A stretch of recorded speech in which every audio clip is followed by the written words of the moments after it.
Vision கியா, நம்பகமான பார்வை. இப்ப யாரும் வர்ற வரைக்கும் காத்திருக்க தேவையில்லை. 7 6 5 4 3 2 1 எங்கள் பேப்பர் படியன் பேப்பர் படியன் பேப்பர் படியன் எங்கட பேப்பர் படியன் பேப்பர் படியன் வரா வரா வரா வரா வரா வந்துட்டேன். குட் மார்னிங், இனிய காலை வணக்கம். தமிழ் பேசும் மக்கள் எல்லாருக்கும் அண்ணா, உங்களுக்கும் வணக்கம். வணக்கம். குட் மார்னிங் அண்ணா. Good morning. ஆரம்பிங்க. காலையில கொஞ்சம் கூதலா கிடந்தது.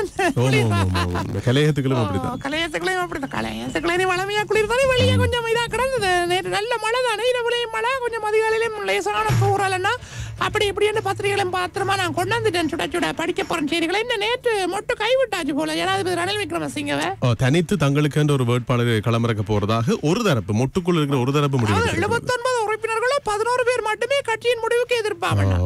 அதுல பவித்ரா வன்னியராட்சியும் இருக்கிறார். நேற்று அதுதானே நிறைய சோகத்துல இருக்கிறார்.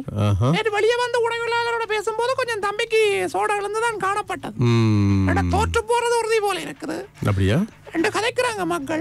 ஆனால் ரணில் ஐயாவை மட்டும் கைவிட்டது நல்ல மண்ணு சொல்றாங்க. அப்பதான் அவருக்கு நல்ல மண்ணு சொல்லி கேட்டு அவங்களோட சேர்ந்து கேட்டா கிடைக்கிற ஓட்டும் இல்லாம போக மட்டும் சொல்றாங்க. என்ன அப்படித்தானே இப்ப தேர்தல் சம்பந்தமான அறிவிப்புகள் வெளியா இருக்கிற நிலையில கட்சிகள் ஒரு முடிவுகள் எடுக்கிறது அப்படின்றது சாதாரணமான விஷயம். எந்த கட்சிக்கும் உரிமை இருக்கிறது யாரை ஆதரிப்பது, யாரை எதிர்ப்பது, யாரை கைவிடுவது, யாரை அரவணைப்பது என்று முடிவெடுக்கிறதுக்கு. அப்படித்தான் மொட்டு சின்னமும் தங்களுடைய தீர்மானத்தை எடுத்திருக்கிறது. தங்களுக்கு என்று தனித்து ஒரு வேட்பாளரை களமிறக்கிறது சம்பந்தமான தீர்மானம். ஆகவே அது அவர்களுடைய முடிவு. அப்ப இன்றைக்கு ஒவ்வொரு செய்திகளா பாப்போம். வீரகேசரி பத்திரிகையின் பிரதான தலைப்புச் செய்தியாக ரணிலுக்கு ஆதரவில்லை, மொட்டு சின்னத்தில் வேட்பாளரை களமிறக்க மஹிந்த தரப்பினர் தீர்மானம், சலசலப்புக்கு மத்தியில முடிவெடுக்கப்பட்டதாம். 79 உறுப்பினர்களில் 11 பேர் மட்டுமே கட்சியின் முடிவுக்கு எதிர்ப்பு. காப்பந்து அரசாங்கத்தில் பிரதமர் பதவியை எமக்கு வழங்க ரணில் இணங்கவில்லை என்று பஷிலையா சொல்லி இருக்கிறார். சிறுபான்மையினரின் வாக்குகளை பெற முடியாது என பிரசன்ன ரணதுங்க தெரிவிச்சிருக்கிறார். அதான் இப்ப என்னடா பிரதமர் பதவி கேட்கப்பட்டிருக்கிறது பொதுஜன பெரமுன சார்பாக. அதுக்கு ரணில் விக்ரமசிங்க ஜனாதிபதி ஒத்து போகல. அதனால் முரண்பாடுகள் வந்திருக்கிறது போல தெரிகிறது. தனித்து போட்டியிட போவதாக தீர்மானித்திருக்கிறாங்க. இந்த 11 பேர் சொல்றீங்களே, அதுல பெரும்பான்மையான அமைச்சர்கள் இருக்கிறாங்களாம். ஒரு சில ராஜாங்க அமைச்சர்களை தாண்டி அந்த 11 பேர் மிக முக்கியமானவர்கள் என்று ஆளுங்கட்சி சொன்னது நேற்று. ஆளுங்கட்சி என்றா ஜனாதிபதியினுடைய தரப்பு சொன்னது, ரணில் விக்ரமசிங்கனுடைய தரப்பு சொன்னது. ஆகஸ்ட் 5க்கு முன்னர் தபால் மூல வாக்களிப்புக்கு விண்ணப்பியுங்கள் என்று தேர்தல் ஆணைக்குழு கோரிக்கை விடுத்திருக்கு. அமைச்சு பதவியை துறந்தார் விஜயதாஸ். ஏற்கனவே எல்லாருக்கும் தெரிந்தன, அவர் எலெக்ஷன் கேட்க போறார், ஜனாதிபதி வேட்பாளராக தான் வருவார் என்று சொன்ன நிலையில எனவே அவர் அறிவிச்சிட்டார் தானே. அதனால அமைச்சு பதவியை அவர் துறந்து விட்டார். ஐக்கிய மக்கள் சக்தி தமிழ் முற்போக்கு கூட்டணி 8ஆம் தேதி புரிந்துணர்வு ஒப்பந்தம் கைச்சாத்தாகும் திகாமரம் எம்பி தகவல் தெரிவித்த செய்தி வந்து கிடக்குது. படகுகள் இன்மையால் இலங்கை இந்திய படகு சேவை நெருக்கடியில், துறைமுகங்கள் கப்பற்துறை விமான சேவைகள் அமைச்சரின் செயலாளர் தகவல் வெளியிட்டிருக்கிறார். அதே மாதிரி வடகிழக்கு மக்கள் ரணிலுக்கே ஆதரவு, எஸ்பி திசாநாயக்க கூறுகிறாருங்க செய்தியும் வந்திருக்கு. வடக்கு கிழக்குல உள்ள மக்கள் ரணிலுக்கு ஆதரவு என்ற மாதிரி. மக்கள் போராட்ட முன்னணியின் ஜனாதிபதி வேட்பாளராக களமிறங்கினார் போபகே. தெரிந்தானே இவர் யாருண்டு? அரகல போராட்டத்தின் முன்னணி செயற்பாளர்கள் இணைந்து உருவாக்கிய மக்கள் போராட்ட முன்னணியின் ஜனாதிபதி வேட்பாளராக சட்டத்திரணி மனித உரிமைகள் செயற்பாளருமான நுவன் போபாகே களமிறங்கி இருக்கிறார். சரி, இவர் ஒரு ஜனாதிபதி சட்டத்தரணி. நாமலுக்கு எதிராக அமைச்சர் பந்துல போலீசில் முறைப்பாடு செய்திருக்கிறாராம். நாமலுக்கு எதிராக ஜனாதிபதி சட்டத்தரணி அல்ல, ஜனாதிபதி வேட்பாளராக களமிறங்கி இருக்கிறார். என்ன ஒரு சட்டத்தரணி, அவர் சட்டத்தரணி. பிமல் உதய கூட்டின் வேட்பாளர் 4ஆம் தேதி அறிவிக்கப்படுவாராம். இந்த டீமோட கூட்டணி. அதே மாதிரி அமைச்சர் ஜீவனுடன் இலங்கை தொழிலாளர் காங்கிரஸ் பிரமுகர்கள் மன்றில் ஆஜராகிருக்கிறாங்க. ஆனால் எவரும் கைது செய்யப்படவில்லை. தெரிந்த அந்த பிரச்சனை, கம்பெனி ஒன்றுக்குள்ள போய் இடாவடித்தனத்தில் ஈடுபட்டான்னு சொல்லி கேஸ் ஃபைல் பண்ணது.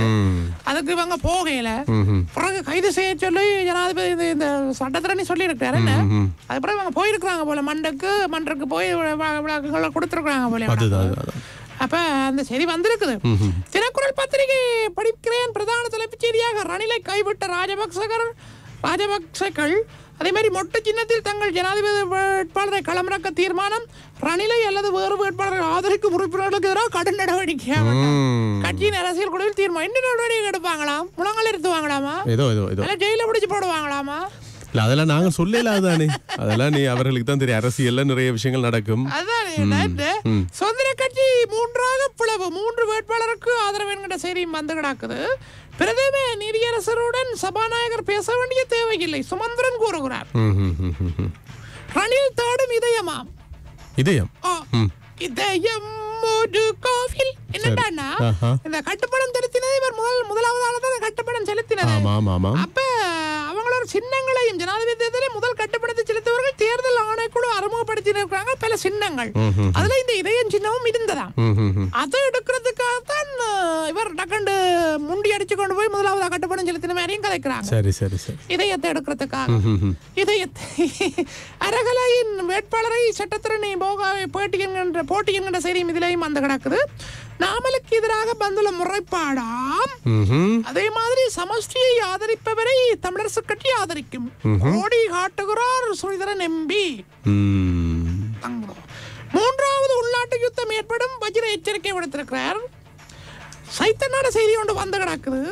ஜனாதிபதி பிரதமர் சபாநாயகர் அரசுக்கு எதிர்கட்சி தலைவர் சிவப்பு எச்சரிக்கை விடுத்திருக்கிறார். மிச்சம் கவனம் பண்ண மாதிரியோ ஜனாதிபதி தேர்தலில் போட்டி அமைச்சு பதவியை துறந்தார் விஜயதாச. இறுதியாக கோவில்களில் விக்கிரங்களை சேதப்படுத்தும் அதிகாரிகள் சர்வதேச மனித உரிமைகள் கண்காணிப்பகம் செய்தி வெளியிட்டிருக்கு. எல்லாம் கவனிக்கிறாங்க, முற்று நோக்கி கொண்டிருக்கிறாங்க. இந்த தேர்தல்களையும் முற்று நோக்குவாங்க. என்ன ஒரு அமைப்புகள். சரி, வேற என்ன மாதிரி? வேற என்ன, அவ்வளவுதான். இன்றைக்கு பெருசா சூடு பிடிக்கல. நாளைக்கு சந்திப்போம் பொற்கால புதல்ல. அப்ப நான் போட்டு வரவா? சரி, நன்றி. நன்றி, வணக்கம், பாய், டாடா. பேப்பர் படியம் போலாம்.